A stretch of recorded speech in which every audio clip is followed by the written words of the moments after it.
Set.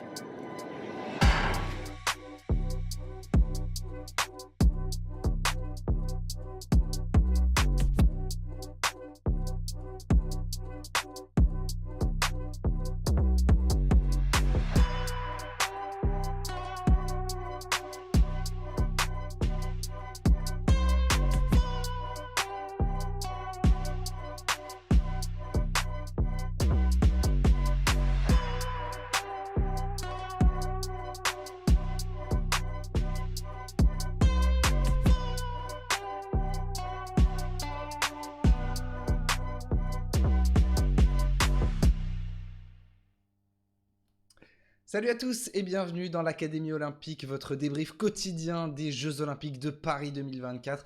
On se retrouve pour débriefer une journée où ça y est, la France a retrouvé le chemin des médailles d'or. En tout cas, il y en a eu une aujourd'hui en cyclisme sur piste avec Benjamin Thomas, on va en parler. Et puis surtout, les équipes de Sport Co nous ont fait extrêmement plaisir. On en a déjà 3 qui se sont qualifiés pour différentes finales et notamment une, Mathis, que tu attendais tout particulièrement. Tu nous as beaucoup parlé de cette équipe de basket depuis le début de ces lives. Et ben, c'était plutôt à raison. J'imagine que tu vas bien. Absolument, je vais extrêmement bien. Ça valait le coup de faire un peu de propagande sur cette équipe de France de basket. Et quand même, pour souligner, hier soir après le live, j'avais dit les gars, on se retrouve demain pour débriefer la victoire de l'équipe de France. Je crois qu'on y est, c'est parfait. Effectivement, et tu avais dit ça. Et si je dis pas de bêtises, un record du monde en 400 mètres haies. Donc en termes de pronostic, il est plutôt pas mal du tout aujourd'hui. En espérant qu'il soit un petit peu meilleur sur le quiz, parce qu'hier c'était un peu facile. Mais bon, bref, ça ce sera un débat de fin de live. Maxime, une nouvelle fois, tu vas nous organiser le quiz aujourd'hui. J'espère que tu vas bien. Ça va extrêmement bien, ouais. Une belle petite journée pour nos sports co français avec le basket et le hand féminin. Et tout autant ravi d'être là une petite heure, enfin, une petite heure, une bonne heure pour résumer de cette journée olympique. Effectivement, une très belle journée olympique donc, et c'est pour ça qu'on a décidé de concentrer notre perf du jour sur les sports co-français. Donc c'est là-dessus qu'on s'arrêtera dans un premier temps, puis après le point bleu avec quand même les médailles du jour. Il y en a eu deux si je ne m'abuse, si je ne dis pas de bêtises, une en cyclisme sur piste et une autre en voile. Et puis il y en a d'autres qui vont arriver, on en est certain. Quelques déceptions tout de même, il faudra les mentionner. L'équipe de France pointe donc à 53 médailles au total et a distancé la Grande-Bretagne, légèrement distancé, une médaille d'or de plus et deux médailles de plus au cumul. Ensuite, on aura donc nos coups de cœur qui vont se concentrer sur de l'athlétisme parce que ce soir, on a eu de très grosses performances. Et puis le programme de demain qui, vous allez le voir, est extrêmement chargé. Il n'y a jamais eu autant de médailles à attribuer depuis le début de ces JO sur une seule journée. Donc ce sera très chargé. Et puis je l'ai dit, le quiz du jour donc préparé par Maxime. Mais avant ça les gars, on attaque donc sur nos équipes de France de sport co et plus particulièrement sur le basket masculin et le handball féminin. 2 victoires. Aucune des deux n'a été facile, hein, c'est allé jusqu'en prolongation pour le handball, mais on va commencer avec le basket, Mathis, forcément c'est toi que je vais lancer en premier sur cette victoire des Français. Ça avait pas si bien débuté, hein. Honnêtement, j'avais même pas eu le temps d'allumer la télé qu'on était à -10, mais finalement les basketteurs français sont bien ressaisis et ont été finalement assez dominants sur les trois derniers cartons. Exactement, comme tu l'as dit, entame compliquée pour les Français. À noter que c'était quand même pas du tout le même style d'adversaire, que le quart de finale. Donc certes, on avait déjà fait un gros exploit en sortant le Canada et là, c'était une autre marque qui nous attendait avec l'Allemagne. Non pas que l'un soit particulièrement plus fort que l'autre, en tout cas, c'est pas du tout le même style de jeu parce que les Canadiens, ils avaient une véritable faiblesse, en tout cas un point faible, sur le jeu intérieur, ce qui correspond à notre point fort. Donc ça avait été plutôt très bien exploité, de ce côté-là par nos Bleus. Alors qu'aujourd'hui, franchement, il y avait peut-être pas le génie, de Shai Gilgeous-Alexander, même si, Dennis Schroeder, c'est quand même très, très solide. Mais il y avait un secteur intérieur très costaud. On en avait fait les frais en phase de poule, hein, je le répète, mais, on avait pris 15 points, on avait été monté jusqu'à -25 à un moment donné de la rencontre. Donc voilà, les «clés du match» entre guillemets, elles étaient déjà données avant, où on savait ce qu'il fallait faire pour continuer à progresser et continuer surtout à capitaliser sur ce quart de finale où on a sorti, quand même, on peut le dire, avec un peu de surprise, le Canada. C'est comme tu l'as dit, on retombe dans nos travers. Enfin, en tout cas, on remet pas les ingrédients du quart de finale, c'est-à-dire notre agressivité en défense, notre impact physique qui avait fait tant mal à ces Canadiens et qui d'ailleurs nous avait manqué lors de ce match de poule. Puis, petit à petit, on a pris confiance. On prend 25 points dans le premier quart-temps, on n'en prend que 8 dans le second, si je dis pas de bêtises. Donc, clairement, cette stat, elle montre l'évolution de l'impact défensif des Français dans, dans cette rencontre. Ils finissent qu'à 69 points, les Allemands, c'est quand même assez exceptionnel. Que dire, franchement, au mental, à l'arraché, au combat même, je dirais, parce que il y avait cet écart quasi nul pendant toute la rencontre.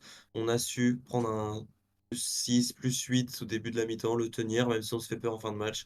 Mais quel match d'Isaiah Cordigné, présent défensivement, à droit en attaque. Quel match de Mathias Le Sort, encore une fois. Un petit peu plus compliqué, un peu dans le même style, mais encore plus dur que contre le Canada pour Wemby. Pas du tout dedans offensivement, mais qui crée des décalages quand même, même s'il met pas ses tirs, et qui surtout fait du bien en défense dans les moments importants, avec notamment ce gros contre. Et puis, j'aurai l'occasion d'en reparler, mais des choix de Vincent Collet, toujours plus payants, donc vraiment une superbe rencontre, maîtrisée, franchement, même si ça n'a pas été pendant 40 minutes. On a su récupérer notre destin, je pense, et s'offrir une deuxième finale olympique consécutive, ce qui est du jamais vu pour l'équipe de France de basket masculine. Effectivement, parce qu'on le rappelle, hein, l'équipe de France avait déjà affronté les États-Unis en finale à Tokyo. Malheureusement, ça s'est été soldé par une défaite. Mais à l'heure actuelle, on suit le match. Les Américains ne sont pas forcément en position de force, hein, menés 62-53 par la Serbie. Bon, le match est encore loin d'être terminé, mais voilà, pour l'instant, ce serait virtuellement la Serbie que les Français retrouveraient donc en finale de ce tournoi olympique de basket. Mais Maxime, bon, Mathis l'a évoqué, c'était quand même un gros morceau, hein, dans cette demi-finale pour les Français. Les Allemands, c'est quand même les champions du monde en titre. Il l'a dit, ils nous ont battus en phase de poule.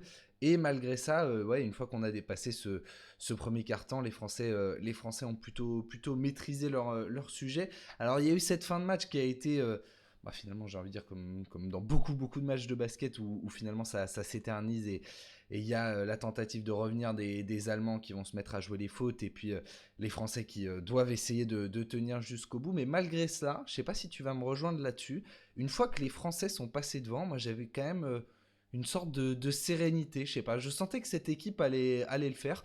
Est-ce que c'est ma méconnaissance du basket ou est-ce que tu partages ce sentiment? Moi, je trouve que c'est quand même une victoire collective qu'on a eue ce soir, enfin cet après-midi. Vraiment, on sentait vraiment une équipe qui hormis les individualités qu'on aurait pu avoir, vraiment joué ensemble. On a vu des Evan Fournier, des Nicolas Batum, qui vraiment haranguaient tout le groupe, excusez-moi. Même si, donc, comme Mathis l'a très bien dit, euh, Wemby était un peu plus en difficulté. On sait qu'il n'arrive pas trop à trouver l'adresse en ce moment, mais qui crée par sa présence en fait des décalages.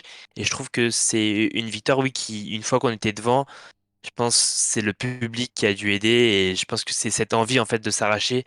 Je pense on a quand même, enfin, ils avaient quand même un peu de revanche envers pas mal de supporters français qui leur ont un peu craché dessus pendant pas mal de matchs. Donc c'est cette envie de bien faire et de montrer que, alors oui, on peut faire des mauvais matchs, mais oui, on reste quand même une très bonne équipe de basket avec de très bons joueurs et des très bonnes individualités. Donc je pense que c'est une fois qu'on était devant, oui, enfin moi je suis jamais serein avec le basket parce que tout peut basculer d'une seconde à l'autre. On l'a vu notamment face au Japon et donc c'est est-ce que j'étais serein? Non, mais c'est sûr que j'étais un peu plus confiant au vu ne serait-ce que de l'image qu'on avait montrée contre le Canada et de l'image qu'on a montrée à partir du deuxième quart-temps aujourd'hui. Vous l'avez dit tous les deux, les gars, il y a eu des choix forts qui ont été faits pendant l'ensemble de ce match, hein. On n'a pas toujours vu les mêmes hommes et pas toujours des hommes auxquels on était habitués. Pas mal de grosses performances parmi les joueurs d'Euroleague, notamment. J'ai vu que plusieurs soulignaient ça. Et Mathis, je crois que tu avais un mot à nous dire sur les choix du sélectionneur Vincent Collet. Ouais, tout à fait. J'en avais un peu parlé après le quart de finale. C'est sur la même lignée, voire d'autant plus, j'appuie mon propos. parce que j'ai été critique envers lui, envers sa gestion de l'équipe sur les phases de poule, parce que je trouvais qu'on me proposait rien offensivement. Franchement, si vous avez le temps, si vous aimez bien le basket, allez regarder et que vous avez vu le match du jour, allez regarder le match de poule France-Allemagne. Il y a tout qui a changé quasiment. Vraiment un jeu offensif nul, enfin nul dans le sens où il y avait rien. On proposait pas, on sentait des Français étouffés, mais sans ressources. Et aujourd'hui, des choses simples. Alors certes, c'est toujours pas parfait, mais on a décidé d'appuyer sur nos points forts plutôt que d'essayer de rivaliser avec l'adversaire. Avant, c'était bon, ils font un concours à 3 points. Enfin, ils mettent beaucoup de choses à 3 points. Bon bah vite, on va essayer de nous aussi de mettre plein de tirs à 3 points. Je caricature bien évidemment. Là, on est plus rentré dans le OK, nous on est fort sur le poste intérieur. OK, Rudy Gobert, c'est un cadre de mon équipe, mais il faut que j'accepte de le sortir parce que, bon, alors il est blessé un peu au doigt, mais, il fait pas une bonne compétition. En tout cas, il va pas dans la bonne dynamique, donc il faut que je responsabilise Mathias Le Sort, Guerschon Yabusele Yabusele titulaire, il a clairement le niveau, du meilleur joueur avec Isaiah Cordigné. Ce sont 2 mecs, qui on connaît leur qualité, mais qui sont habituellement, en tout cas sur le début de compète, qui n'étaient pas starters, ou Cordigné ça lui arrivait, mais c'est pas non plus, un rôle qu'on attendait de lui. Donc chapeau Vincent Collet d'avoir, je pense, déjà pris conscience des erreurs de cette phase de groupe. La discussion avec Evan Fournier a dû aussi, je pense, faire évoluer sa réflexion, en tout cas, faire un petit peu la bascule entre, bon, on est une équipe je dirais pas lambda, mais on est une équipe en dessous des meilleures équipes. Et qu'est-ce que je veux? Est-ce que je veux faire plaisir à mes cadres en faisant jouer un peu tout le monde et briser aucun ego, ou est-ce que je veux vraiment gagner? Et j'ai ce sentiment-là qu'il arrête les états d'âme, qui se dit, bah, en fait, moi j'ai envie d'emmener mon groupe le plus loin possible. Peut-être qu'il a aussi envie de continuer parce qu'il a été très sérieusement, je pense, mis sur la sellette. En tout cas, je suis pas dans les hautes instances de la Fédé, mais je pense que du côté des supporters, on avait vraiment vu enfin, c'était la fin. Je pense sincèrement que c'était la fin de Vincent Collet si on passait pas les quarts de finale. Et c'était pas forcément une mauvaise chose. Enfin, il y a beaucoup de choses positives aussi à tirer du passage de Vincent Collet. Et il démontre encore que c'est un très grand coach qui a su s'adapter avec son staff aussi pour cibler les adversaires, mettre les bons hommes aussi sur les bons adversaires. Je pense notamment à l'intelligence de faire jouer Nicolas Batum, qui est donc un poste 3 poste 4 enfin, plutôt un intérieur, ce qu'on pourrait appeler, sur Dennis Schroeder, qui est le petit meneur allemand, très fort. Mais comme Batum est un super défenseur, eh ben, on le met en mission dessus. Et la preuve, ce sont des choix payants. Vraiment, grand coup de chapeau à Vincent Collet et à son staff, bien évidemment, hein, parce que c'est un travail collectif. Puis bah pourquoi pas rendez-vous à finale pour l'exploit maintenant. Hein, on n'est plus à un exploit près, j'ai envie de dire. Ah bah, c'est sûr, la France a déjà été en finale de ces JO et c'est beaucoup de ces joueurs qui ont connu déjà cette expérience. Maintenant, Maxime, voilà, ils vont pas vouloir s'arrêter là. Déjà en 2020, on avait senti hein, que le rendez-vous en finale, c'était quelque chose d'important, mais que il s'était pas du tout contenté d'arriver en finale. Il y avait cette forte volonté d'aller chercher une médaille d'or. Bon, on le comprend, mais il n'y avait pas de relâchement ou quoi. Là, ce sera encore plus accentué par le fait d'avoir des JO à Paris et bah, justement le fait qu'il y ait eu cette finale perdue il y a 3 ans. Alors, on ne connaît pas encore l'adversaire de l'équipe de France. À une minute pardon, de la fin du troisième quart-temps, les Serbes mènent de 9 points face aux Américains. Mais en tout cas, quel qu'il soit, l'adversaire de l'équipe de France sera favori. Est-ce qu'on y croit? Oui, on va forcément y croire. Le rendez-vous est samedi à 21h30, mais comment est-ce qu'on aborde cette deuxième finale olympique consécutive? Je pense qu'il faut l'aborder d'une manière plutôt positive. On est quand même dans un bon élan. On a battu le Canada et l'Allemagne. Donc, certes, pour moi, c'est pas des équipes au niveau de la Serbie ou des États-Unis, mais ça reste quand même des assez bonnes équipes. On rappelle, l'Allemagne est quand même champion du monde en titre et le Canada a quand même de bons joueurs dans leur rang. Donc c'est une finale, excusez-moi, qu'on va aborder, oui, en tant qu'outsider, c'est certain, peu importe l'équipe qui se qualifie. Mais c'est les JO et je pense que il faut qu'on aborde cette rencontre comme on a abordé les deux dernières avec de l'envie de jouer, en fait. Je pense que si on n'a pas envie de jouer, on ne fera rien et je pense que, alors si on a envie de jouer, je pense que même si on n'arrive pas bien à faire les choses, on les fera quand même mieux peu importe, et je pense qu'on donnera un meilleur visage et qu'on mettra peut-être le doute à l'adversaire on le voyait tout à l'heure, notamment, je sais pas si vous avez pu le voir, mais moi je regardais le match dans les dernières minutes. Et on avait Steve Kerr et Stephen Curry qui étaient au bord du terrain. Ils avaient pas l'air très sereins, justement. Ils savaient que, alors oui, c'est pas une équipe, enfin, c'est normalement une équipe que les Américains devraient, enfin, que les Américains devraient battre la France, mais que avec cet état d'esprit, cette arena qui est en folie, je le répète, excusez-moi. Et enfin, toute cette ferveur qu'il y a autour, en fait, c'est des choses qui peuvent faire douter en fait les adversaires. Et donc, alors oui, on part outsider, mais moi je pars plutôt sur un bon pied sur cette finale et je pense qu'on peut arriver à faire quelque chose. Mathis, et ce sera le dernier mot sur cette équipe de France de basket. Je te laisse nous donner ton sentiment sur cette finale à 2 jours du match le plus important de la carrière de tous ces joueurs. Franchement, pas de préférence quant à l'adversaire. Là, on est à la fin du troisième quart-temps. Tu l'as dit, Jean. Pas commencer à se dire parce que évidemment psychologiquement, je pense que tous les gars s'étaient préparés à jouer Team USA et c'est bien naturel. Là, Team USA est à -13 à la fin du troisième quart. On se dirige vers une grosse surprise. Après, on sait qu'ils sont capables de remonter une vingtaine de points en 10 minutes. Ça, y a pas de souci sur le papier. Maintenant, maintenant, ils sont toujours derrière. Donc psychologiquement, d'accord avec Maxime sur le fait de rester focus en mode quart de finale, demi-finale, exactement le même état d'esprit de se dire on est des machines, pas dans le sens on est trop fort, dans le sens on va rien laisser passer, tout sera dur. On l'a vu contre l'Allemagne, contre le Canada aussi. Pas de panier facile, c'est-à-dire que s'il y a un gars qui est tout seul qui va les marquer, je préfère lui faire une faute. Tu vas devoir mériter tes points, mon grand, en allant sur la ligne des lancers francs et en les mettant les deux pour inscrire 2 points. On va pas laisser de panier facile. Et voilà, c'est l'état d'esprit qui change du tout au tout par rapport aux phases de poule. Pour conclure cette petite discussion, je citerai Isaiah Cordini en interview d'après-match. On joue comme des Kaira, quand on est comme ça, quand on a un comportement de Kaira, ça va être dur d'aller nous chercher. Bah voilà, messieurs, 40 minutes de Kaira en finale et pourquoi pas la médaille d'or. Eh ben écoute, on va en rêver tous ensemble. Ce n'était pas le seul match d'une équipe de France de Sport Co cet après-midi. Et d'ailleurs, les deux se sont un petit peu chevauchés puisque les Françaises ont mis du temps avant de conclure leur match. On parle là de handball. Maxime, depuis le début de la compétition, on se régale de dire que les handballeuses françaises sont l'équipe de Sport Co devant laquelle on est les plus sereins, bah là on l'a été un petit peu moins, hein. Elles ont fait, les Suédoises ont fait la course en tête, hein, pendant l'ensemble du match. Heureusement, il y a eu cette égalisation à une dizaine de secondes de la fin pour aller arracher une prolongation maîtrisée, victoire 31-28 des Françaises, mais c'était pas le match le plus serein de leur campagne.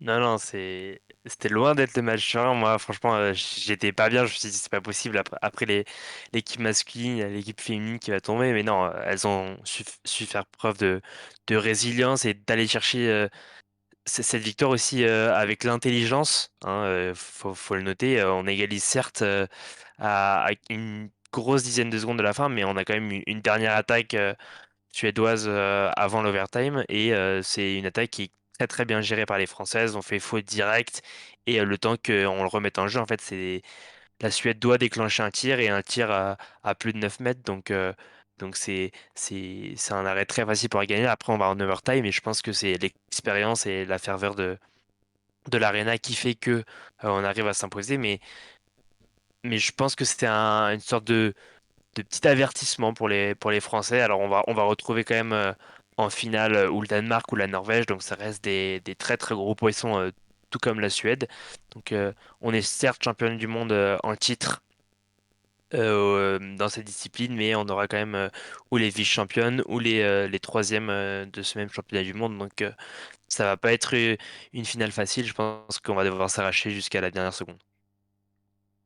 Encore une fois, on a eu un match de gardienne, j'ai envie de dire. Hier, on a beaucoup parlé de Vincent Gérard et de sa très grosse performance. Là, aujourd'hui, alors déjà, il y a les deux gardiennes titulaires, que ce soit côté suédois ou côté français, mais il y a aussi celles qui rentraient sur les pénaltys qui ont été assez impressionnantes de chaque côté.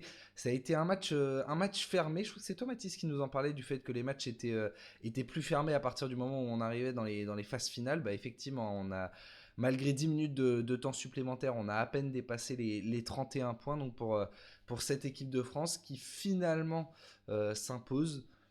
Je sais pas comment tu... est-ce que tu as pu voir la fin de ce match? C'est un petit peu parce qu'il y avait le début du basket, et c'est un petit peu la philosophie inverse de ce dont on avait parlé avec les handballeurs hier, avec finalement l'équipe qui égalise à la dernière seconde. Cette fois, c'est les Françaises qui reprend l'ascendant et qui, derrière, en prolongation, se facilite un peu la tâche.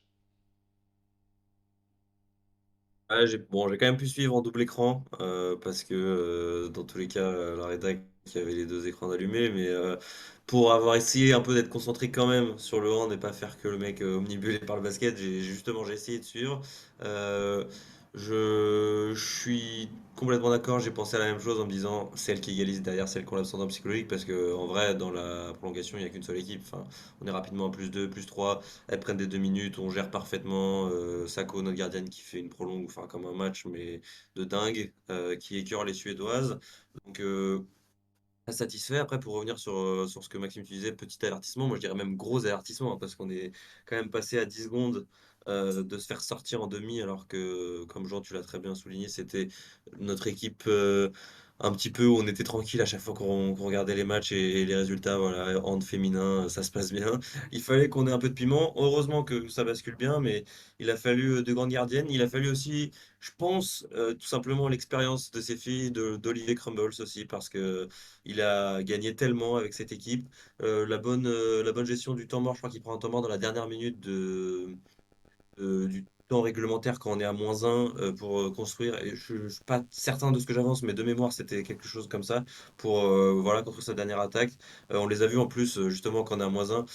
Moi, je l'ai trouvé un peu hésitante. Je me dis, oh là là, ça va être dur. Personne voulait tirer, ça se rendait la balle, passe, passe, passe. Personne voulait vraiment prendre cette responsabilité d'aller égaliser.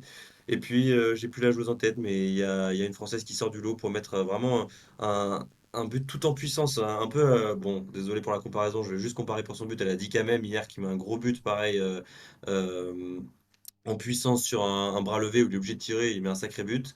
J'ai pensé un peu à la même chose où il fallait absolument marquer, ça a été le cas, et pour le coup, je rejoins totalement Maxime aussi sur cette dernière possession. Cette fois, très bien géré, il faut le souligner aussi. On n'hésite pas à faire faute. En plus, on fait faute assez loin du but, donc on les repousse, on les empêche de jouer rapidement dans les 5 dernières secondes et qu'elles viennent nous mettre un but qui serait fatal, qui serait synonyme d'élimination. Elles ont super bien géré, elles nous ont fait peur, mais l'essentiel est fait maintenant, la finale. Et puis elles sont en quête du doublé. Donc grosse satisfaction parce que certes elles sont favorites ou en tout cas elles étaient attendues comme telles sur cette rencontre. La finalité, ce qu'on va retenir, c'est qu'elles sont en finale, elles ont gagné et puis maintenant c'est un petit peu la bonne place de jouer en première demi-finale comme pour les basketteurs. Tranquillement, tranquillement récupérer, tranquillement regarder la deuxième demi-finale.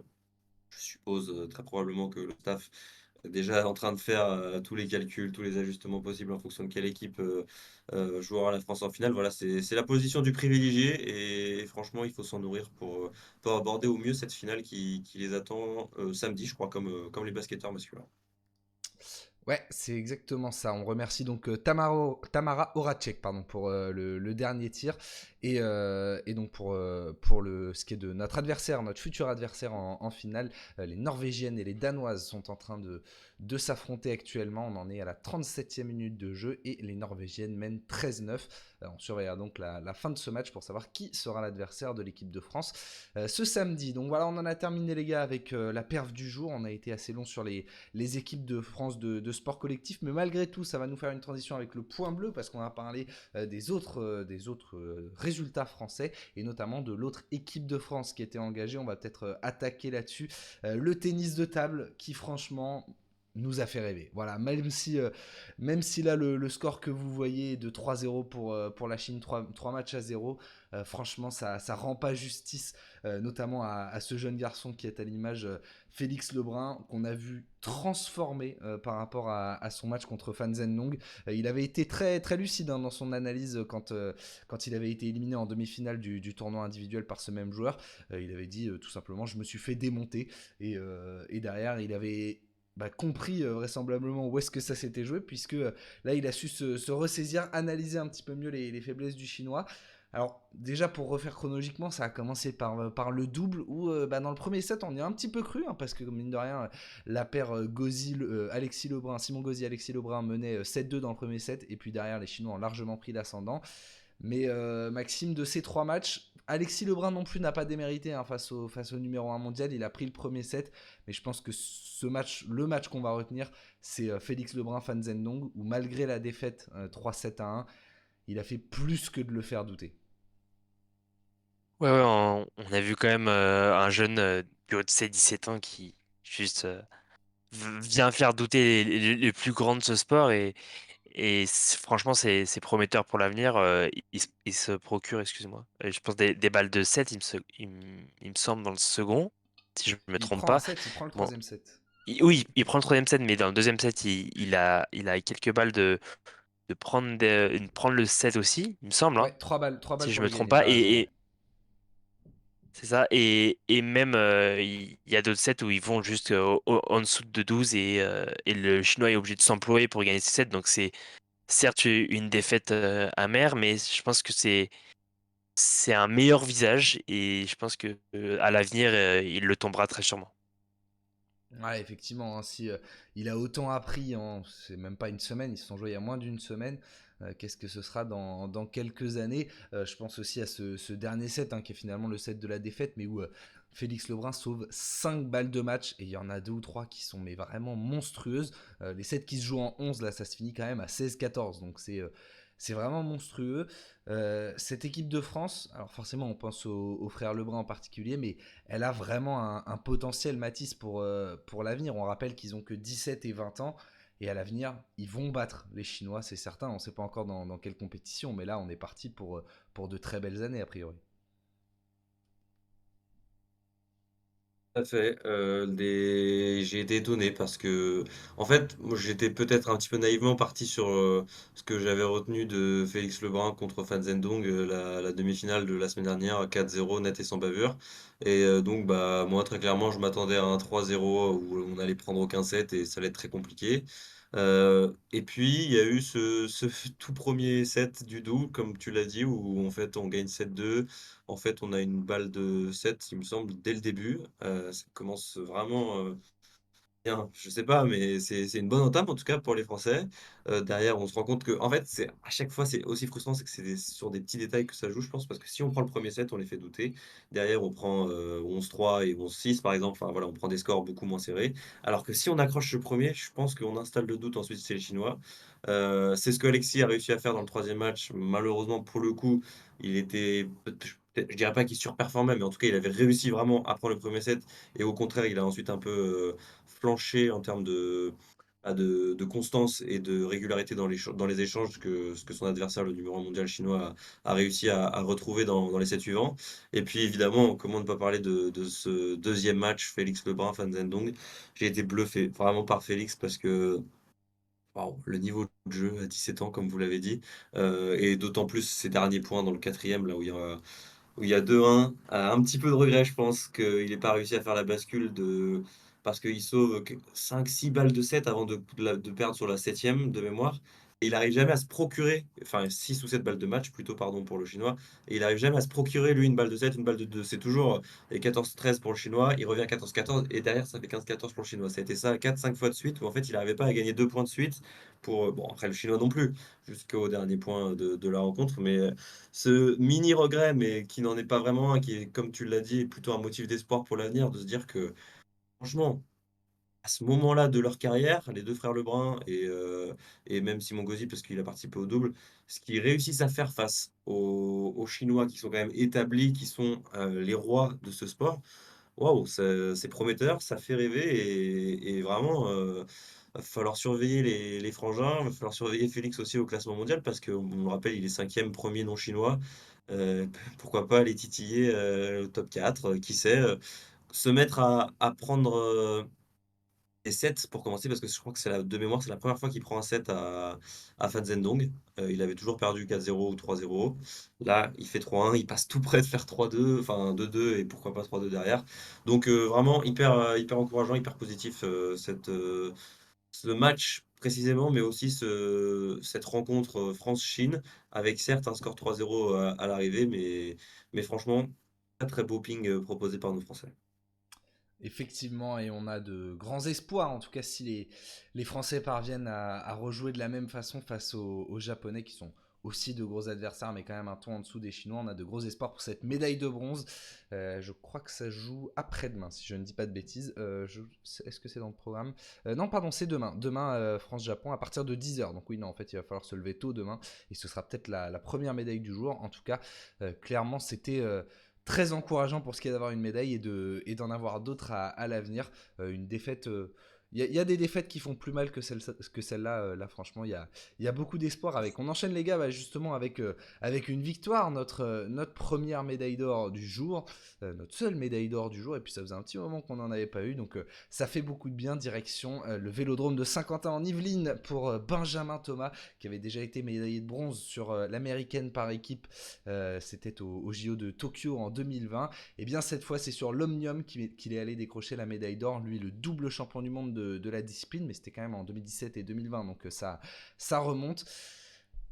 Quelle journée franchement. Alors pour expliquer un petit peu le format de l'Omnium, c'est une course qui est vraiment difficile à suivre parce que il y a 4 épreuves en 2h30 et notamment cette dernière sur laquelle on va s'arrêter. Non, peut-être déjà un petit mot bon, alors oui, pour les données, c'est le scratch, la tempo race, l'élimination et la course au point. Ça avait très bien commencé, hein, puisqu'il avait gagné la course sur le scratch et avait bien géré le tempo pour se classer 4e du général. Et ensuite, il y a eu l'élimination. Alors l'élimination, la course porte très bien son nom. C'est tout simplement cette course où tous partent en même temps et tous les 2 tours, le dernier du peloton est éliminé jusqu'à ce qu'il n'en reste plus qu'un.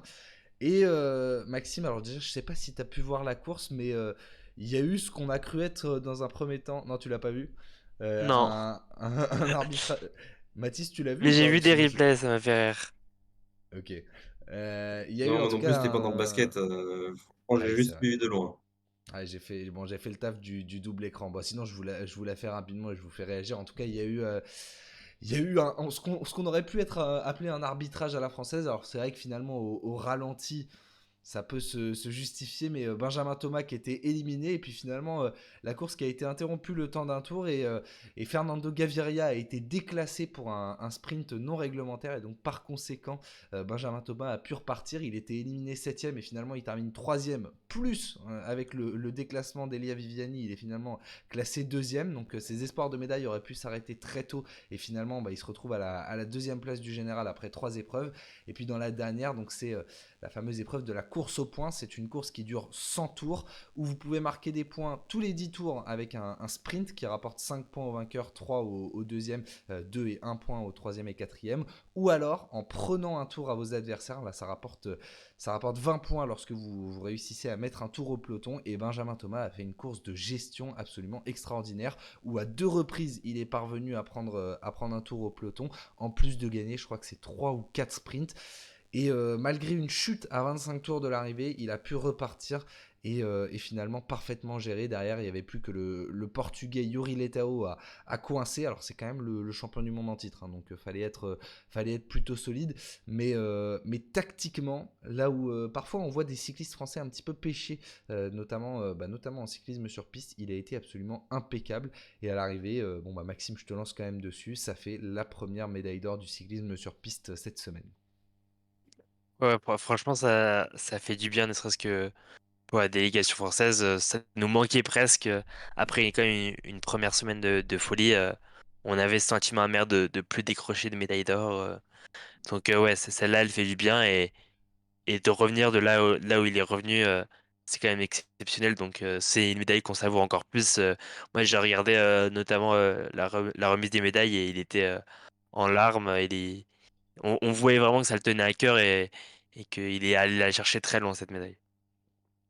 Benjamin Thomas, c'est un cycliste plutôt discret, hein, dans le peloton. On rappelle qu'il court aussi sur route sur la saison régulière. Chez Cofidis, il a décroché sa première victoire sur un grand tour cette année. C'était sur le Tour d'Italie, une victoire franchement magnifique. Et il met à profit ses qualités de pistard sur la route. C'est assez impressionnant, même si son palmarès est bien plus garni sur la piste. Mais Mathis, je te laisse aussi en dire un mot. Là, ce sera quand même la plus belle médaille de sa carrière et de très loin. Tout à fait, comme tu l'as dit, il sortait d'une victoire dans le Giro, donc moi, je l'avais découvert à ce moment-là, même si je le connaissais de nom, voilà, pour ses qualités sur la piste. Mais c'est vrai que de le voir avec un peu de réussite sur cette fameuse course, je ne sais plus laquelle c'est, où il tombe, et tu l'as dit, je me souviens plus du nom exact, mais La course au où il point. tombe et finalement Voilà, exactement, la toute dernière course, hein, des quatre épreuves de la journée. Il tombe, il se relève, elle fait du bien parce qu'il avait fait le taf avant. Il y a aussi eu ce sprint où il est déclassé. Voilà, ça fait partie du lot je pense, d'une journée d'un cycliste sur piste de quatre épreuves dans une journée. Tout peut arriver. Et puis, bah, je rejoins complètement Maxime sur le fait que, elle fait du bien pour la délégation française globalement.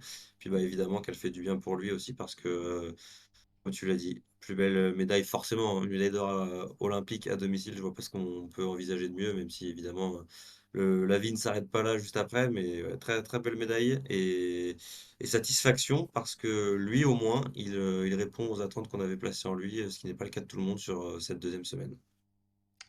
Effectivement, alors on va pas commencer à tirer non plus sur le reste de l'équipe de cyclisme sur piste, même si je voulais mentionner la défaite de Mathilde Gros en demi-finale. Alors, c'est pas terminé pour elle, hein, puisque c'était sur l'épreuve du Keirin, qui est, elle l'a expliqué elle-même, une épreuve quand même vraiment plus aléatoire. Voilà, c'est tactique, elle a pas trouvé le moment pour faire son effort, et donc voilà, malheureusement, élimination en demi-finale. Néanmoins, demain, elle est déjà de retour sur les qualifications de la vitesse, et c'est cette discipline-là où elle avait décroché le titre de championne du monde en 2022. Donc voilà, on a toujours de gros espoirs de médailles avec elle, même si une première chance s'est envolée. On quitte le cyclisme sur piste et on se dirige vers Marseille et les épreuves de voile avec une médaille d'argent en kite foil.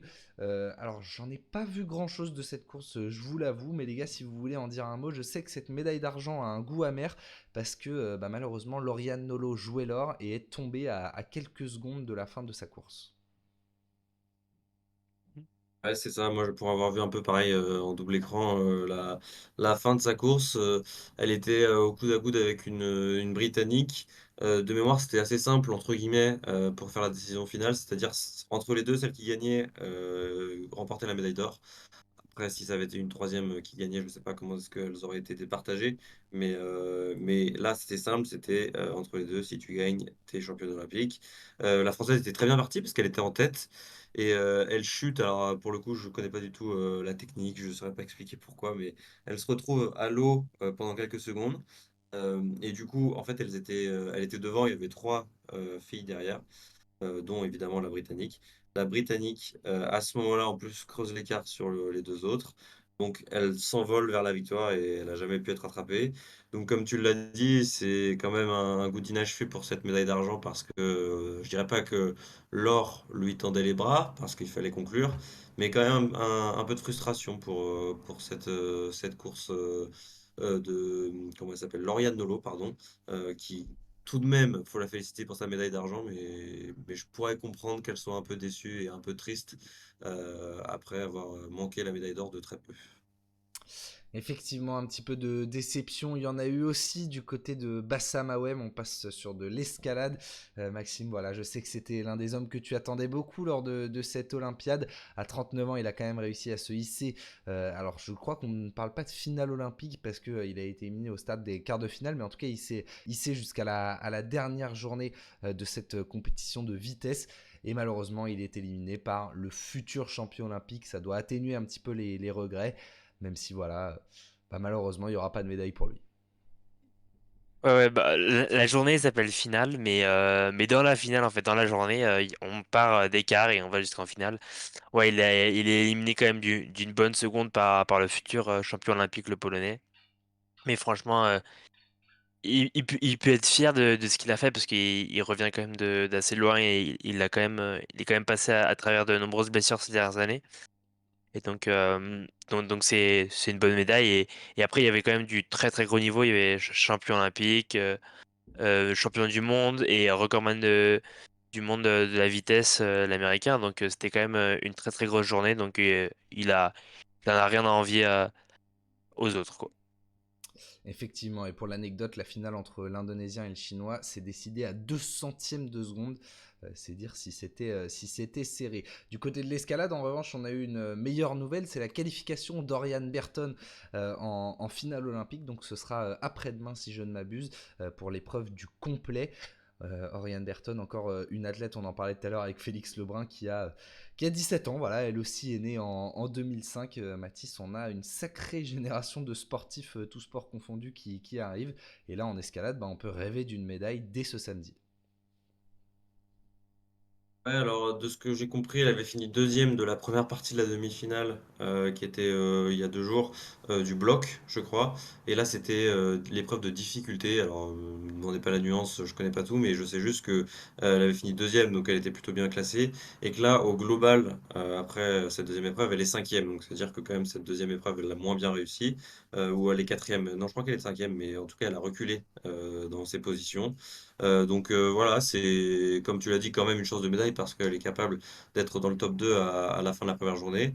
Mais c'est pas une médaille sur laquelle on compte évidemment, on va dire. C'est peut-être, je dirais, cité parmi les outsiders parce qu'on sait qu'il y a notamment la championne olympique en titre, la Slovène, qui est très costaud, qui a fini première en tête sur les 2 épreuves pour le coup. Donc non, ça va être très intéressant à suivre cette finale qui commence, je le crois, samedi. Ouais, c'est ça, samedi à partir de 10h, si je ne m'abuse. Je recherchais sa position, mais bon, j'ai pas trouvé. Quatrième ou cinquième en tout cas. On en a parlé hier, on fait juste un petit point sur l'évolution de son classement. Malheureusement, la journée a été un petit peu plus compliquée pour Céline Boutier en golf, qui était en tête hier avec une carte à -7. Aujourd'hui, c'est plus compliqué. Elle termine avec +4, donc c'est-à-dire, pour réexpliquer la nuance, qu'elle a réalisé 4 coups de plus que ce qui était annoncé pour remplir, pour aller au bout de tous les trous du parcours. Et elle pointait, au moment où j'ai regardé le classement provisoire, à 5 coups de la Suissesse en tête. Bon, c'est pas perdu, hein, la compétition se fait sur 4 jours, mais Maxime, elle a perdu le podium provisoire.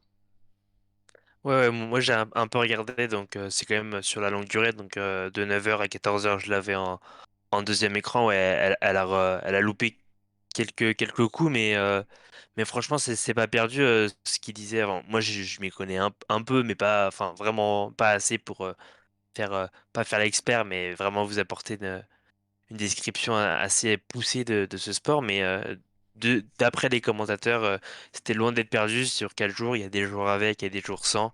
Là, ils disaient clairement que c'était un jour sans. Elle a fait quand même pas mal d'erreurs en mettant notamment des balles hors green. Donc c'est pas fini et on espère qu'elle va remonter les prochains jours.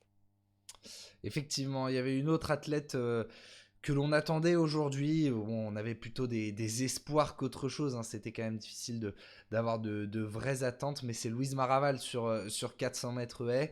Alors, on l'avait dit avant la course, il y avait 2 extraterrestres qui étaient impossibles à aller chercher, en l'occurrence Sydney McLaughlin, on en parlera juste un peu après, qui a décroché le titre, et Femke Bol.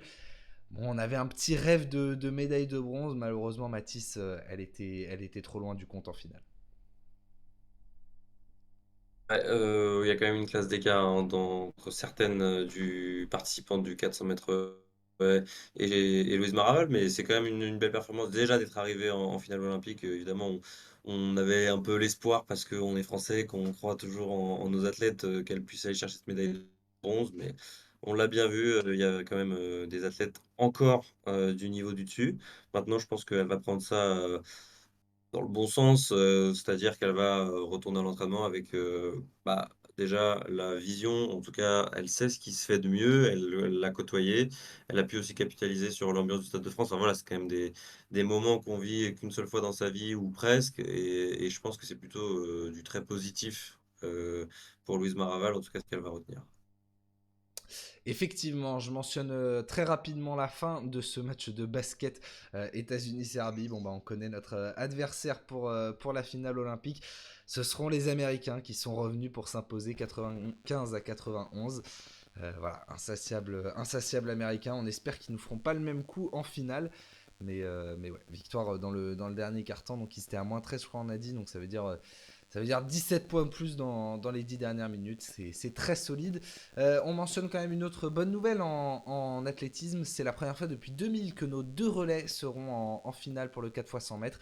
Si je dis pas de bêtises, les deux courses sont demain soir. Et honnêtement, on peut avoir quelques petits espoirs de médailles sur une course comme sur l'autre. Donc franchement, on va surveiller ça demain, mais il y a plutôt de l'espoir. On passe assez vite. Allez, je voulais quand même mentionner pour l'anecdote en tant que grand fan de cyclisme et de Julien Alaphilippe qu'on avait un autre Alaphilippe engagé en taekwondo, mais rien à voir, hein. Il n'y a pas de lien de parenté entre les deux, même si pour l'anecdote, l'équipe a fait un petit article et en reprenant les analyses, enfin pas les analyses, mais les études généalogiques qui ont été faites par l'un des proches du taekwondoïste Souleymane Alaphilippe.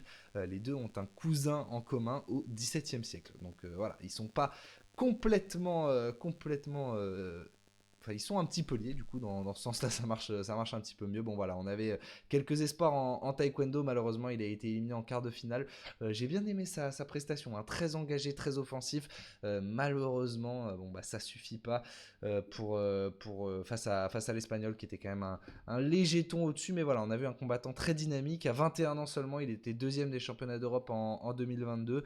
Il y a clairement du potentiel dans les prochaines années. Je vous fais pas réagir là-dessus parce que ça fait déjà il est déjà 22h50, mais voilà, une belle prestation en taekwondo. Et mention spéciale aussi pour le coach qui demande la vidéo. Ça, c'est une image qui est un petit peu étonnante. Enfin, dans d'autres sports, on a plutôt l'habitude que ce soit l'athlète lui-même qui réclame une faute. Et là, c'est le coach qui fait ce choix. Ça peut être un choix parce que lui a vu quelque chose dans le combat, mais ça peut aussi être un choix tactique pour laisser un petit peu de répit à son athlète. Donc voilà, c'est quelque chose qui m'a amusé, que j'ai noté pendant ces combats aujourd'hui et que je voulais mentionner. Donc voilà, on découvre aussi le taekwondo cette semaine à Paris 2024 et on aura d'autres combattants engagés dès demain. En parlant de combattants, Maxime, on est actuellement en pleine finale de boxe. Hier, tu nous as parlé de Sofiane Oumia. Aujourd'hui, c'est au tour de Bilal Benama qui est en finale des moins de 51 kilos. Une autre médaille arrive pour la France. Et bah, j'ai envie de te demander un pronostic. Quel sera le métal d'ici quelques minutes? Bon, je suis chauvin, donc j'ai envie de dire l'or, mais bon, on a quand même un très très bon Ouzbek en face, donc on va pas s'avancer. C'est la fin du premier round, un peu dominé, je trouve, par Benama. Je l'ai en second écran. Puis on a le résultat. Ah, quoique 3 juges à 2 pour l'Ouzbek, donc c'est moyennement parti, mais ça reste un écart très très faible, donc on espère l'or pour la suite. Effectivement, ce sera notre dernière médaille aujourd'hui, donc on vous donnera des nouvelles d'ici quelques minutes. Mais en attendant, on va enchaîner sur nos coups de cœur du jour, nos coups de cœur qui vont se concentrer donc sur de l'athlétisme, parce qu'on a eu 3 performances absolument extraordinaires, donc qu'on a choisi de mettre à la une. Et la première, Mathis, il faut le dire, tu l'avais annoncé. Sydney McLaughlin a fait tomber le record du monde du 400 mètres haies.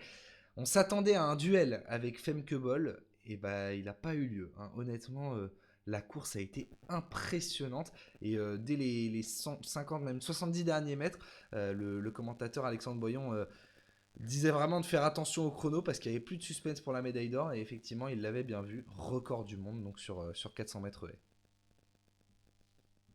Ah, tout à fait, Sydney McLaughlin, je l'avais annoncé parce que je la trouvais hyper facile en demi, je crois.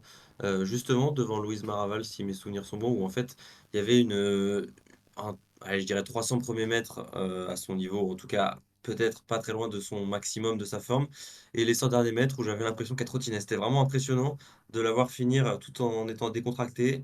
Ajouter à cela qu'elle venait de battre son record du monde, je crois que c'était. Fin juin, début juillet, déjà c'est elle qui était détentrice du record du monde. Donc C'est il y la avait 6e vraiment fois qu'elle bat son une, propre une record. Faut notifier ça, donc ouais, voilà, exactement, c'est quand même une stat marquante, ça veut dire que bah, c'est elle la patronne, elle s'améliore constamment, donc c'est pas étonnant que les records tombent. Donc c'était la 5e fois qu'elle battait son record fin juin. Et ouais, en fait, moi ce qui m'avait impressionné déjà à ce moment-là, c'est que bah, moi j'étais au championnat de France d'athlé, parce que c'était à Angers, voilà, petite dédicace, et aussi parce qu'il y avait Chana Grebo notamment. Et donc la finale du 400 m où il y a Chana Grebo et Louise Maraval qui finissent dans le même temps ou quasiment à 10 centièmes d'écart et où Shana Grebo, sur la toute dernière course possible pour se qualifier au JO, obtient les minima. Donc c'était vraiment un truc inespéré. Enfin, bref. Donc c'est de mémoire en 53,7, 53,8, quelque chose comme ça. Donc c'était record personnel. C'était 3 secondes de mieux que la veille en série. Parce que Shana Grebo, en série, elle fait 57 secondes, un temps très loin du temps de la finale, et elle gagne sa série des championnats de France. J'avais pas, je pense, notion de ce qui se faisait de mieux dans le monde. Et au même moment où je vois que Shana Grebo fait 53 et quelques, elle bat son record, elle obtient les minima à l'arraché, je vois que Sydney McLaughlin bat le record du monde en 50 secondes et des centièmes. J'ai pris conscience du gap encore qui existait et aussi du talent tout simplement de cette femme qui réalise le doublé olympique en plus parce qu'elle avait déjà gagné à Tokyo en 2021. Mais ouais, franchement, très impressionné. Et puis bah, un petit mot quand même pour Femke Bol parce que c'était le duel tant attendu. Et bah, finalement, elle a craqué sur la fin de course. Elle finit que troisième en, pour le coup, plus de 52 secondes. Donc, peu surprenant. C'est une Américaine qui prend la deuxième place pour faire le doublé hors argent sur cette course. Mais en tout cas, ouais, je voulais noter cette performance de Sydney McLaughlin parce que certes, je l'avais annoncé, mais elle a répondu présent pour battre son record du monde et conserver son titre olympique sur 400 mètres haies. Ouais, monstrueux Sydney McLaughlin, je pense qu'elle nous a tous bluffé. Femke Bol, moi je l'avais trouvée impressionnante sur le relais 4x400. Et là, effectivement, même en série, hein, elle était, je sais plus si elle finit première de sa série ou deuxième, mais en tout cas, elle n'était pas dominante. Il reste, si je dis pas de bêtises, le 400 mètres où elle est alignée. Donc on verra ce que ça donne. Mais ouais, pour la Hollandaise que l'on a vue si dominante sur les championnats d'Europe, forcément, où il n'y a pas les Américaines, mais ouais, c'était un petit peu plus compliqué ce soir. On enchaîne avec toujours des haies, toujours un Américain.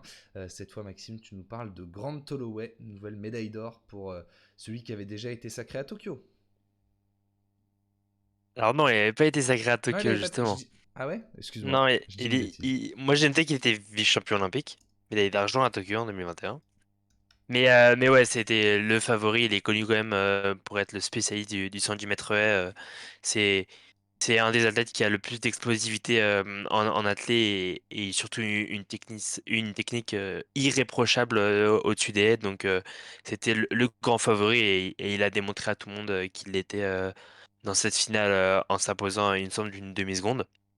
Donc ce qui n'est pas rien en centimètres près, et il a dominé ses séries, ses demi-finales, sa finale.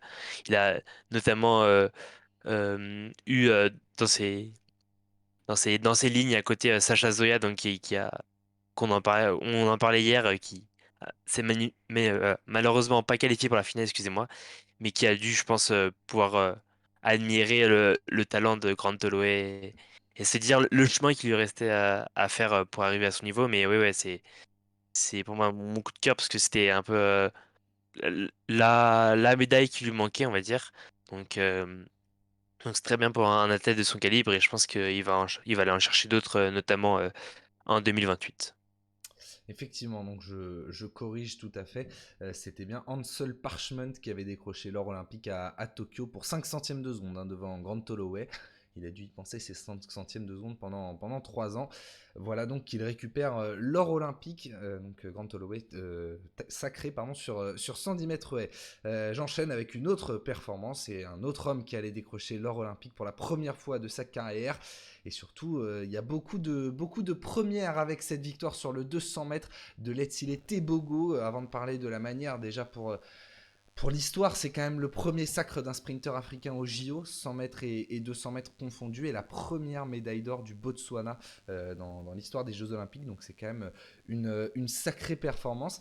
Et puis au-delà de ça, il y a l'impression, alors on n'est pas au niveau de Sydney McLaughlin, mais quand même, sur le 50 derniers mètres, il me paraît vraiment facile, quoi. Alors qu'on voyait un Noah Lyles complètement qui n'arrivait pas à se libérer. Alors j'ai cru voir qu'il avait été testé positif au Covid, ce qui expliquerait un petit peu aussi la performance difficile pour l'Américain. Néanmoins, les était Bogo, personne n'a pu l'inquiéter. Alors c'était pour moi un petit peu une révélation. Enfin, en tout cas, je l'avais découvert aux mondiaux de Budapest l'an dernier. Je pense qu'on l'avait tous découvert à ce moment-là parce que l'année d'avant, il avait participé au championnat du monde junior. Et effectivement, c'est annoncé comme l'un des très gros cracks de l'athlétisme. Il a confirmé. Hein, il avait terminé deuxième et troisième sur 100 mètres et 200 mètres à Budapest. Alors, sur 100 mètres, il avait été un petit peu plus anonyme parce que cette finale avait été tellement serrée que son 9,86 ne lui valait qu'une sixième place. Mais 9,86, c'était quand même son meilleur temps personnel sur 100 mètres, donc il était loin d'être à la rue. Simplement, on avait évoqué cette densité absolument folle sur le 100 mètres. Et cette fois, sur 200 mètres, il améliore son record de 35 centièmes par rapport aux mondiaux de Budapest l'an passé, 19,46. On n'est pas loin non plus du record du monde du Usain Bolt. Alors autant le record sur 100 mètres à 9,58, je pense qu'il a encore de belles années devant lui. Autant le 200 mètres, déjà qu'on a pris pour habitude de dire que maintenant, à chaque fois que Noah Lyles s'élance sur un 200 mètres, il peut aller l'inquiéter. Bah là, Tebogo, à 21 ans, il est seulement à 16 centièmes du record. Honnêtement, je serais pas étonné si on me dit que dans sa carrière, il va courir sous les 19 secondes 30, donc le record à battre du Usain Bolt. Mais en tout cas, ouais, j'ai été bluffé par cette performance. Déjà, la portée historique est assez folle, mais ouais, à seulement 21 ans, aller décrocher le 200 mètres. Après, ce qui a quand même dû être une déception pour lui sur le 100 mètres, il ne cesse d'améliorer ses chronos. Honnêtement, je pense que l'on a l'un des très gros noms du sprint pour les 5-10 prochaines années. Et ouais, Noah Lyles que l'on annonçait et que moi-même j'annonçais dominant parce que j'avais pronostiqué qu'il ferait le triplé 100, 200, 4 x 100. Et ben il a du souci à se faire notamment avec cet homme. Donc Noah Lyles termine troisième de ce 200 mètres avec, j'ai perdu son nom, qui a terminé deuxième. Je vais aller vérifier ça tout de suite. C'est un autre américain. Pourquoi il m'échappe? C'est C'est Ben Marek. Cradney, un truc comme ça. Non, Ben Benarek, Marek. punaise. Ouais, Ben Benarek. Marek, J'ai autant juste pour moi. qui, Kenneth. pour la petite info, c'était un fan de Kung Fu. Et si vous allez voir, donc sa femme est golfeuse indienne, donc au JO, et lui est fan de Kung Fu. Et si vous regardez bien avant les courses, il fait toujours une petite dédicace à une de ses passions. Donc, petite info que j'ai sous la poche, comme ça. Effectivement, et Mathis, tu me corriges, le record du monde est à 19,19. C'est 19,30, c'est le record olympique, si je ne m'abuse. Néanmoins, on en est pas si loin, donc ça pourrait tomber dans les prochaines années. Voilà donc pour nos coups de cœur. Il est 23h. Bon, on a commencé avec 5 minutes de retard, ça va, on est dans les temps. On va enchaîner avec le programme de demain. Je vous le disais en introduction, demain, très très grosse journée. Je crois que hier on était déjà sur la journée qui attribuait, enfin aujourd'hui c'était la journée qui attribuait le plus de médailles jusqu'ici avec 25 médailles d'or. Demain, c'est 34. Voilà. Rien que ça, le programme carrément il a fallu le diviser en deux. Alors malheureusement déjà, tiens, juste avant qu'on attaque sur le programme, deuxième défaite en finale de boxe, Bilal Benama malheureusement qui termine vice-champion olympique après Sofiane Oumia hier. Bon, on va enchaîner sur... Ouais, Maxime, tu veux nous en dire un mot peut-être si tu as regardé le combat?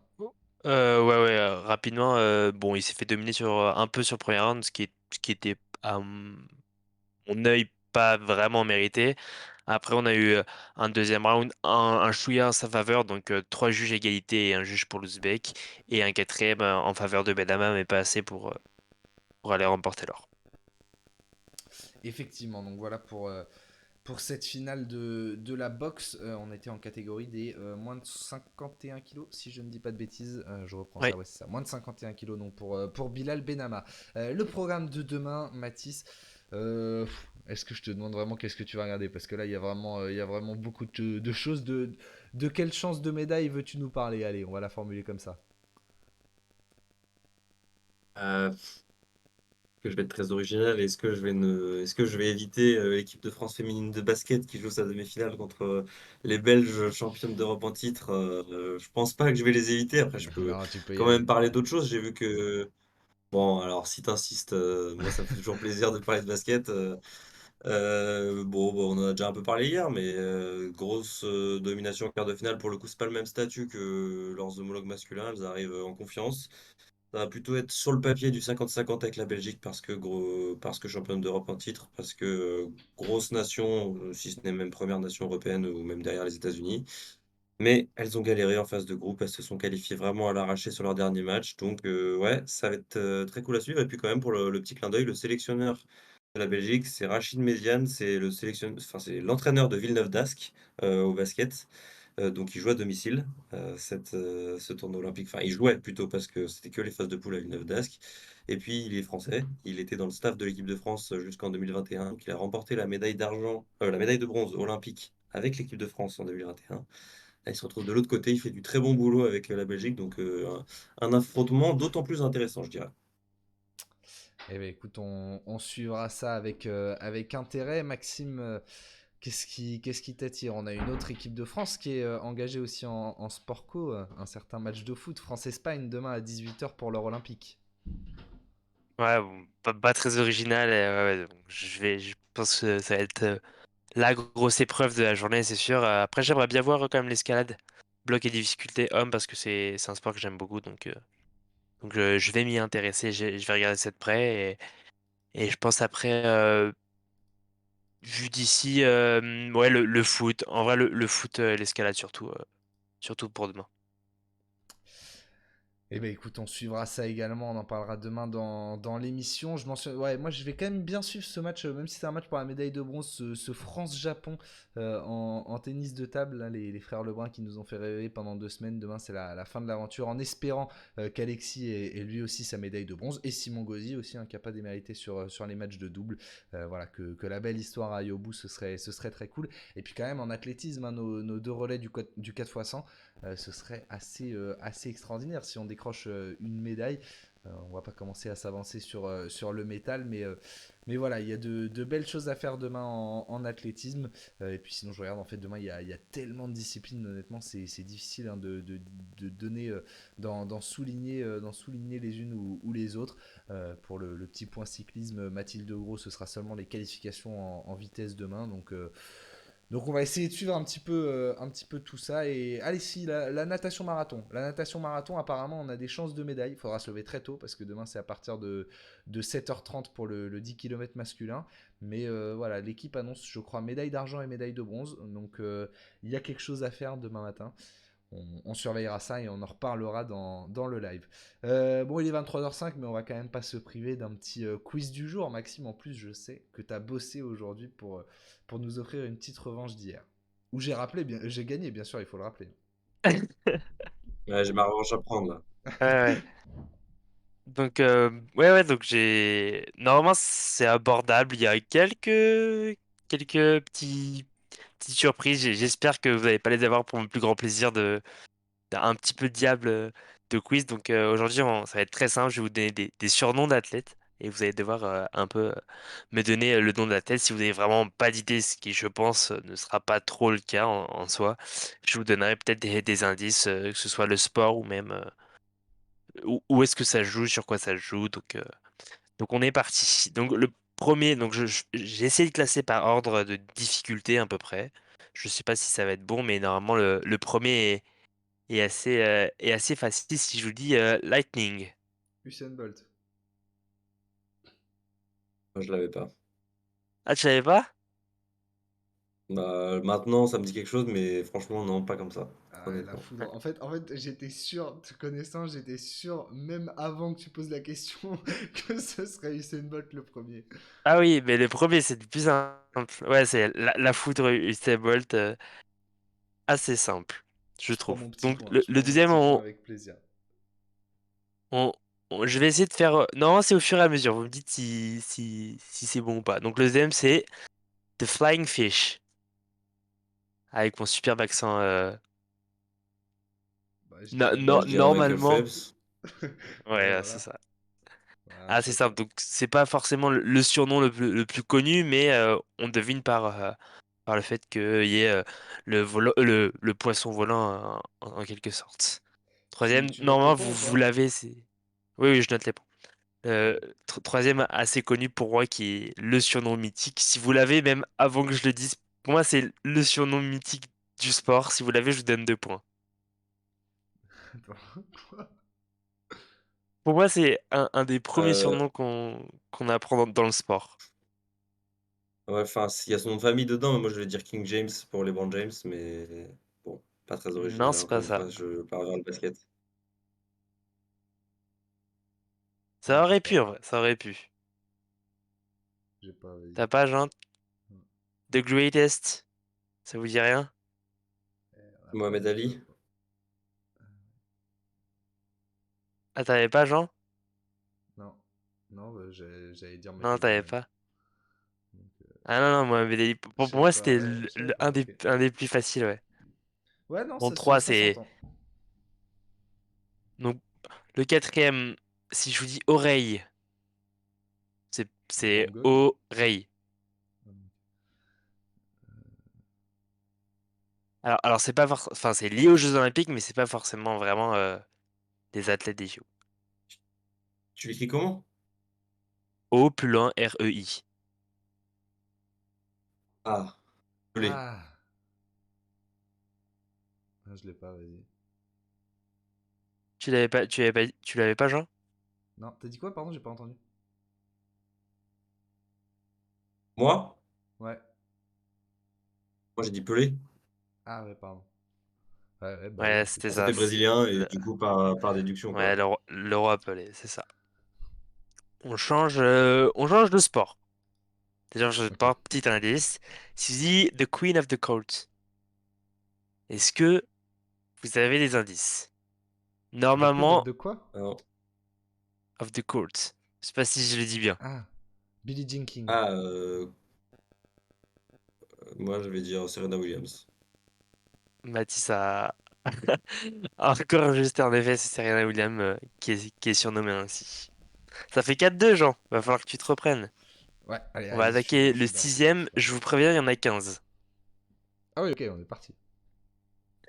Oui, oui. Sixième, donc, je sais pas si vous allez avoir ou pas. Si je vous dis winner, vous me dites si vous voulez un indice ou pas. Attends, on va tenter un truc. Franchement, c'est pas Euh, obvious, ouais, mais on va tentez. tenter comme ça. Je vais dire Lewis Hamilton. Même si on a un spécialiste Formule 1 ici, ça m'étonnerait que ça t'échappe, Non, Jean, c'est pas ça. mais Non, non, non. le tente. Euh... Winner. Oh non, tu sais quoi, j'ai rien. Non, vas-y, vas-y, donne un indice. Il est français. Hein. Ah, t'es dit. T'es dit Mathis, Riner. t'as C'est des pas ça? idées? Ah, si c'est ça, il prend le Ouais, point, hein, parce que c'était dit, Ouais, ouais. t'es dit winner, ouais. T'es dit winner, winner. Ok, donc on passe. Donc 4-3 pour Mathis, toujours, on passe au septième. Si je dis. Alors là, c'est un peu trompeur, je vous avoue, mais normalement, on peut l'avoir. Si je dis The Goat. Il y en a plein. Et, oui, mais ça pour, n'a. pour moi, Oui, c'est c'est Michael pas au Jordan. basket, c'est pour Ouais, ça. C'est ouais, pas. C'est pas. Ah ouais, bah d'accord. j'allais dire Michael aussi. Ah, Lionel Messi? C'est un peu trompeur. Non, c'est lié aux JO. Des athlètes qu'on a vus sûrement dans les JO Bah, j'ai envie de redire ou Michael Phelps, du coup. Non. Ouais, franchement, Je pense que c'est un peu plus tricky que ça. Carl Lewis. Non. Non. c'est une femme? Ouais. Nadia Comaneci? Mais bon, je pense pas. Non. Et Simone il est de Biles? qui, du coup? Ouais, Simon Biles. Ah, bien Qui vu. est appelé The Goat. Je l'ai appris, je savais pas. Pour moi, c'était un peu un surnom qui allait quand même à des très très très très grands, mais apparemment Simon Biles Bah, je crois que c'est la plus grande l'est de son donc. sport, hein, moi. Enfin, c'est ce que j'en entends, en tout Hmm. Donc 5-3 pour Matisse. On passe du coup au huitième. Là, ça a été cité, donc je pense qu'il y a un des deux qui l'aura très sûrement, Marie-Josée donc pas en Pérec. live. Putain, bien joué. C'est ça. Je l'avais pas Ah, du tout. pour l'expliquer, 5 minutes avant Ouais, l'émission, je voyais que Maxime préparait des surnoms et du coup j'ai dit j'espère qu'il y aura la gazelle, juste en disant ça et j'ai vu qu'il rigolait et j'ai vu que Jean l'avait pas donc Ouais, j'ai pas voulu ouais, de toute faire façon, un je petit l'avais. flex. Ouais, vas-y, bien bien joué, joué. bien joué. Bien joué, mais ça m'arrange Ça pas. fait 6. 6-3 pour Mathis. Jean, ça commence à être tendu. Là, ça va être, on commence normalement à avoir des surnoms un peu plus difficiles, mais qui sont encore jouables. Franchement, les trois derniers sont pas simples, mais ceux-là sont encore atteignables. Si je vous dis de Swiss Maestro, Roger Federer. je vous Federer. rappelle. Ah, bien joué. Ouais, J'allais ouais. vous donner un indice, mais c'est assez simple. Il y en a pas 50, surtout des Suisses. Donc. En dixième, en dixième, donc ça a été cité notamment hier. Et je pense que ça va jouer sur la vitesse parce que c'est un surnom qui est assez. Qui est à l'oreille, on le reconnaît direct. Si je vous dis The Perfect Ten, Mathieu Comaneci. Nadia Comaneci. ouais.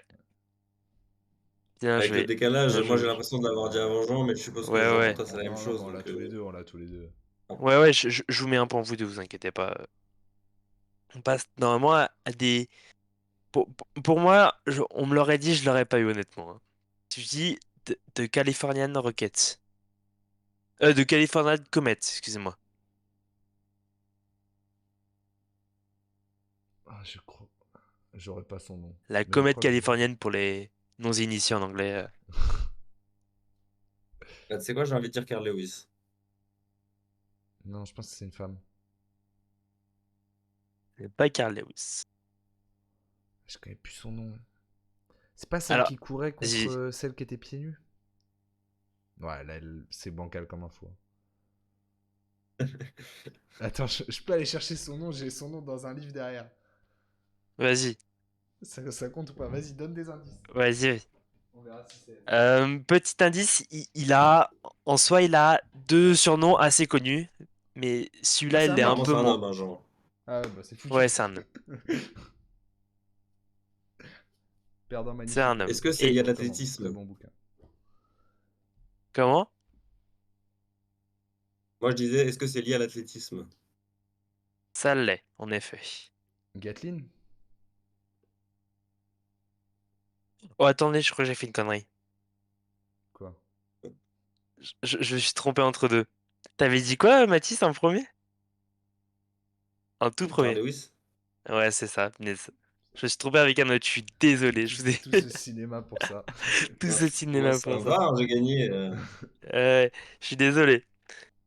12e. Normalement. Ah, celui-là, j'ai pas pris le. Donc maintenant, j'essaie d'attaquer les surnoms où ils en ont plusieurs et je prends le plus dur à aller chercher, mais normalement, celui-là est faisable.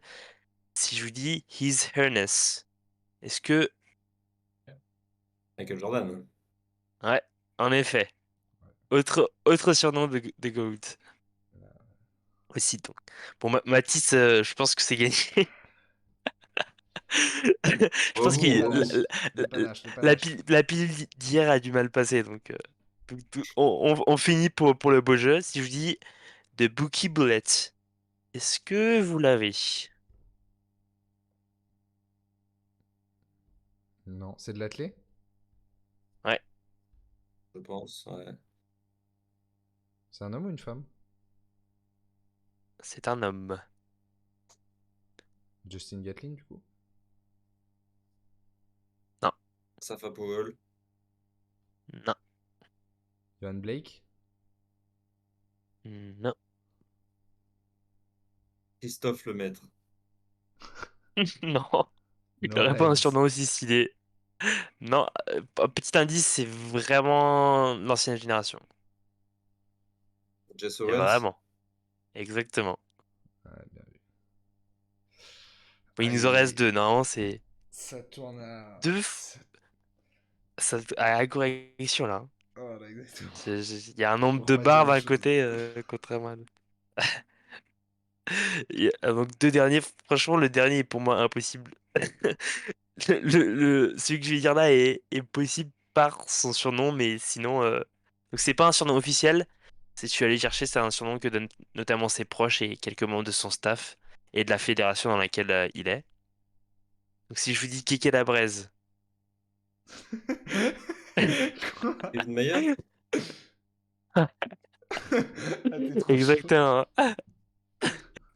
Ouais, après, il n'y a pas 50 000 Kevin en fédération Ouais, française, moi mais ouais. j'étais sur Keke Le dernier, Wozniak, j'ai failli normal. rire.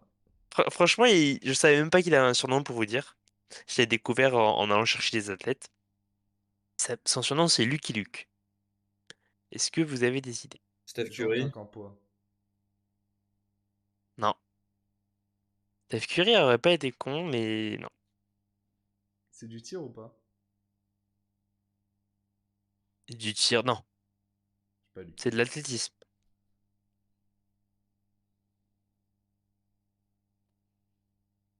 Est-ce qu'on l'a Français? cité dans toutes les propositions de réponse qu'on a fait depuis le début là? Il me semble que voilà, c'était une fois. Il me semble, hein, je suis pas sûr. Il est français ou pas? Oui, oui, il est français. Christophe Lemaître. Non, Renaud Lavilloni. Non. Qui on a cité? Jimmy Vico. Kimi Jiko, exactement. Waouh, on l'avait pas du tout cité. Non, on l'a pas Ah, vous l'avez cité, pas mais cité? c'est pas grave. Ah, Non, j'ai dû me tromper bon, avec Christophe bravo. Lemaitre. C'est vrai, c'est vrai. Victoire à plat Bon, de couture. bah, voilà. Victoire assez facile Allez, de, hier j'ai gagné de de Mathis justesse. ce Là, soir. il a remis les points sur les i, Mathis. Bon, nouvelle. Bah, T'as quand et, même, il t'as a, quand même un peu gagné. il a révisé quand même toute la nuit, faut pas le dire. On lui avait Ah, pas. faut pas le Nouvelle victoire Ouais, dominante. ouais. Félicitations et merci à tous en tout cas d'avoir été présents. Merci Maxime pour ce quiz. Pas de rien. De rien, de Et ben, rien. et ben écoute, j'ai toujours pas regardé le programme, mais je ne sais pas quand on te retrouve. Je sais juste que normalement Mathis va enfin avoir le droit à du repos. Merci d'avoir été là pendant toutes ces Il en émissions. Pour peut l'instant, plus, le ça se pauvre. passe, ça se passe plutôt bien. Tant que t'es là, l'équipe de France de basket gagne. Donc, Ouais, avec plaisir. Écoute, franchement, comme je le répète à chaque fois, mais c'est toujours un plaisir. Merci à toi pour l'invite. Merci à Maxime pour le quiz, parce que n'empêche, d'amener pour nous chercher toutes ces petites questions. Et puis voilà, rendez-vous, je sais pas quand. J'espère que j'en referai une quand même avant la fin, parce on se rapproche de la fin. Si les autres loustiques, là, ils vont commencer à être disponibles, ils vont vouloir revenir, je pense. Mais en tout cas, toujours un plaisir de pouvoir discuter des JO et de cette quinzaine parisienne avec vous, les gars. eh ben écoute, plaisir partagé. Si, si, on va te revoir. Il nous reste 4 émissions. Maxime, t'es là demain normalement. Et demain, faut qu'on confirme qui sera là, qui sera là avec toi. Mais oui, oui, ce week-end, on aura de la place. Donc ouais, merci les gars. Merci à vous d'avoir été présents dans le chat. Quant à nous, on se retrouve demain. De toute façon, le rendez-vous est le même tous les soirs. 22h sur la chaîne Twitch de l'Académie Olympique. Si vous avez raté un petit bout de ce live, et ben les replays sont disponibles sur YouTube. La chaîne YouTube s'appelle l'Académie Olympique également. Et puis sinon, bah écoutez, on se retrouve demain. Le rendez-vous est le même, bien évidemment. Et demain, on aura pas mal de choses à débriefer avec, je l'espère, d'autres victoires en sport co. Et pourquoi pas un titre olympique, notamment en football. Ça pourrait être pas mal du tout. Bref, on reparle de tout ça demain. Bonne soirée, les amis. Et puis à demain. Salut! Ciao!